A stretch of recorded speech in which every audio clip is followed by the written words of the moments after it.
कोलकाता में रहने वाले शायन बाबू एक सरकारी कार्यालय में काम करते थे और वो भी एक बहुत ही ऊंचे पद पर। शायन की पत्नी की मृत्यु करीबन 5 साल पहले ही हो चुकी थी और उसके बेटे बेटी गांव में अपने ताया जी और ताई जी की देख रेख में बड़े हो रहे थे। छुट्टियों में शायन गांव जाया करता था और अपने बच्चों के साथ दिल खोलकर समय बिताता। इस बार करीबन 8 महीनों के अंतराल के बाद शायन गांव लौटने वाला था, इसलिए उसकी उत्सुकता देखते ही बन रही थी। गांव में घर वालों को पता था कि वो 8 बजे की ट्रेन से आने वाले थे, परंतु जब 8 बजे वो स्टेशन गए तो वहां से खाली हाथ ही लौटे। पिताजी का इंतजार करते करते बच्चों को नींद आ चुकी थी।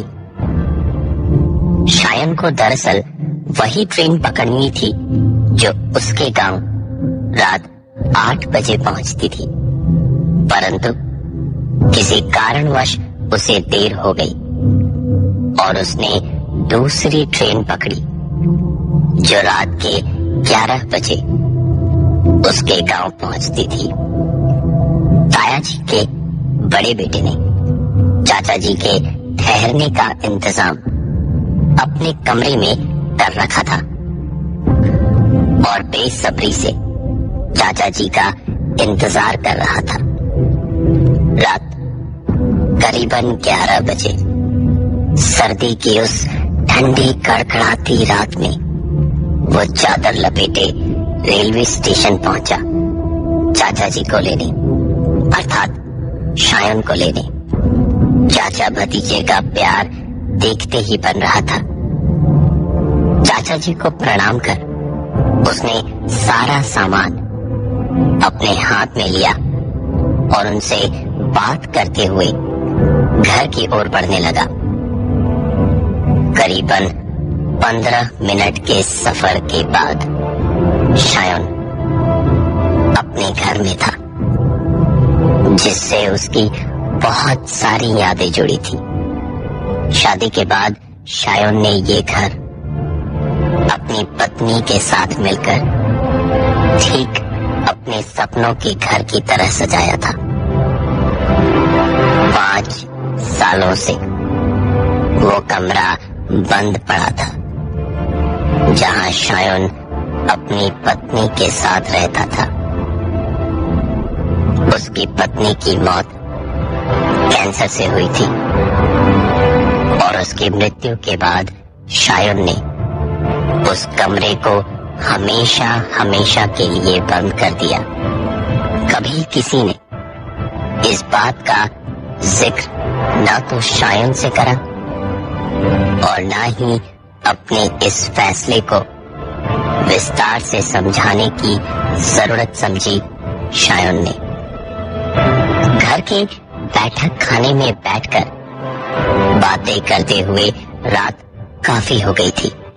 शायन और उसके भतीजे को शायन ने कहा कि अब मैं थोड़ी देर सो लेता हूँ, क्योंकि बच्चे सुबह उठते के साथ ही उसे उठा देंगे। इतना कहकर वो अपने भतीजे के कमरे में चले गए और अंदर से चिटखन लगा ली। सुबह करीबन 7 बजे से बच्चे दरवाजा खटखटा रहे थे, परंतु शायन शायद इतनी गहरी नींद में सो रहे थे कि उन्हें बाहर हो रही दरवाजे पर दस्तक का कोई अंदाजा ही नहीं था। जैसे जैसे समय निकलता जा रहा था, घर वालों की चिंताएं बढ़ती जा रही थी। इस वक्त घड़ी में दिन के 11 बज चुके थे और बर्दाश्त की सीमा भी आपे से बाहर हो गई थी। घर वालों ने अंततः दरवाजे को तोड़ने का फैसला किया। दरवाजे को तोड़ जब उन्होंने कमरे के अंदर प्रवेश करा तो उनके पैरों तले जमीन खिसक चुकी थी। ऐसा अद्भुत दृश्य उन्होंने इससे पहले कभी अपनी जिंदगी में नहीं देखा था। शायुन का शरीर हवा में लटका हुआ था। ऐसा प्रतीत हो रहा था मानो किसी चीज से उसके शरीर को हवा में अटकाया गया हो, परंतु ऐसा था नहीं। घर वाले इस अद्भुत घटना से उबर पाते उससे पहले ही शायुन का हवा में लटका हुआ शरीर धड़ाम से बिस्तर पर गिर पड़ा। ये सब कुछ घर वालों की समझ से काफी परे था। उन्होंने तुरंत शायुन को संभालने की कोशिश करी। उसका शरीर आग की तरह गर्म था और होशो हवास गुल थे। थोड़ी ही देर में डॉक्टर को बुलाया गया, जिसने संपूर्ण रूप से निरीक्षण करने के बाद कुछ दवाइयां लिख दी। दवाइयों के इस्तेमाल से शाम होते होते उनके बुखार में काफी कमी आ गई थी और धीरे धीरे वो अपने होश में भी आ रहे थे। पूर्ण रूप से अपने होश में आने तक घड़ी में रात के 10 बज चुके थे। उनके भतीजे ने उनसे पूछा कि चाचा जी, आपको क्या हुआ था? अपने भतीजे का ये सवाल सुन शायुन ने उसे बताया, कल रात जब वो सोने गए तो उन्हें ऐसा लगा मानो किसी ने खिड़की पर दस्तक दी हो। इस घटना को अपना वहम मान उन्होंने फिर से सोने का प्रयत्न करा, परंतु एक बार फिर उन्हें खिड़की पर दस्तक सुनाई दी। इस बार भी वो मन मारकर बिस्तर पर लेटे रहे, परंतु तीसरी बार जब उन्होंने खिड़की पर दस्तक सुनी तो उन्होंने उस इंसान को सबक सिखाने की ठान ली जो उनके साथ इतनी रात गए ये गंदा मजाक कर रहा था। उन्होंने बिना समय गंवाए ही खिड़की खोली और खिड़की खोलने पर जमीन से 6 फुट की ऊंचाई पर एक विशालकाय आकृति उनके सामने खड़ी थी। शायुन कल रात उसके साथ घटी इस घटना के बारे में अपने भतीजे को बता ही रहा था कि बताते बताते अचानक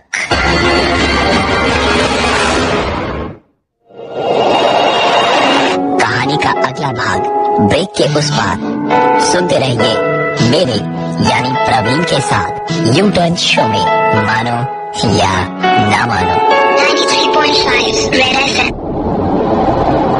यू टर्न शो में चल रहा है प्रवीण यानी मेरे साथ मानो या ना मानो। शहर कोलकाता से शायुन अपने गांव गया था अपने बच्चों से मिलने के लिए, जो अपने ताया जी और ताई जी की देखरेख में बड़े हो रहे थे। गांव में अपने मकान के अंदर शायुन ने अपना कमरा आज से 5 साल पहले ही बंद कर दिया था, अपनी पत्नी की मौत के बाद। रात 11 बजे जब वो अपने घर पहुंचा तो अपने भतीजे के कमरे में सोने गया और सुबह 11 बजे तक जब दरवाजा नहीं खुला तो दरवाजे को तोड़ा गया और अंदर का नजारा देख सबके रोंगटे खड़े हो चुके थे। डॉक्टर की दवाइयों से शायोन का बुखार बहुत हद तक खत्म हो चुका था, परंतु होश उसे रात के 10 बजे के बाद ही आया। उसके भतीजे ने उनसे पूछा कि उनके साथ क्या हुआ था, तो शायोन ने कल रात उसके साथ घटी सारी घटनाएं विस्तार से बताना शुरू करी और कहा कि खिड़की खोलने पर उनके सामने एक विशालकाय आकृति जमीन से 6 फुट की ऊंचाई पर खड़ी थी और इतना कहते कहते ही अचानक एक बार फिर वो बेहोश हो गए। कई कोशिशों के बाद जब उन्हें होश नहीं आया तो रात के करीबन 11 बजे डॉक्टर को बुलाया गया, जिसने निरीक्षण करने के बाद घोषित किया कि शायोन की मृत्यु हार्ट अटैक के कारण करीबन आधे घंटे पहले ही हो चुकी थी। अचानक से हुई शायोन की इस मौत का राज आज तक राज बना हुआ है और अचानक से हुई इन घटनाओं के कारण पूरा का पूरा परिवार सत्ते में था। किसी को भी समझ नहीं आ रहा था कि आखिरकार करना क्या है।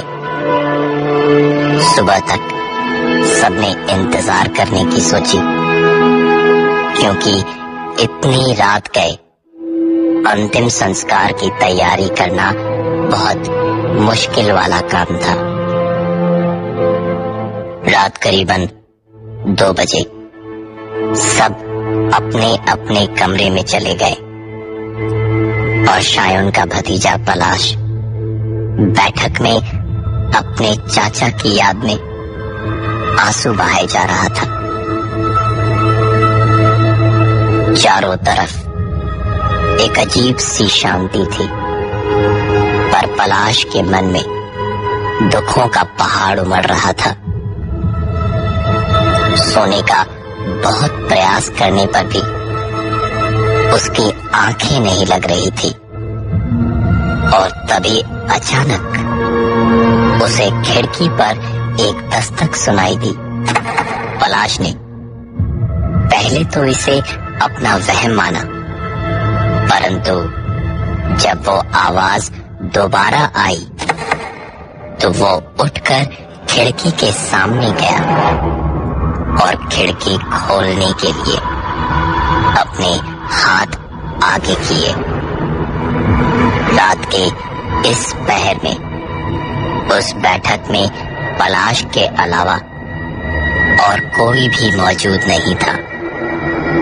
पलाश खिड़की को खोलने ही वाला था कि अचानक किसी ने उसे पीछे की ओर खींच लिया। पलाश ने अपनी नजरें कमरे के अंदर चारों तरफ दौड़ाई, परंतु वहां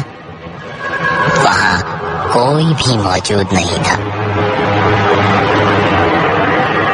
पलाश की समझने की शक्ति धीरे धीरे क्षीण होती जा रही थी।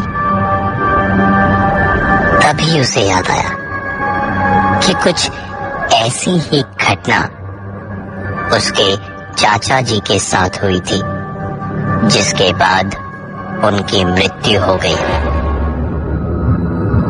अगर पलाश ने खिड़की खोली होती तो शायद उसका अंजाम भी वही होता जो उसके चाचा जी का हुआ।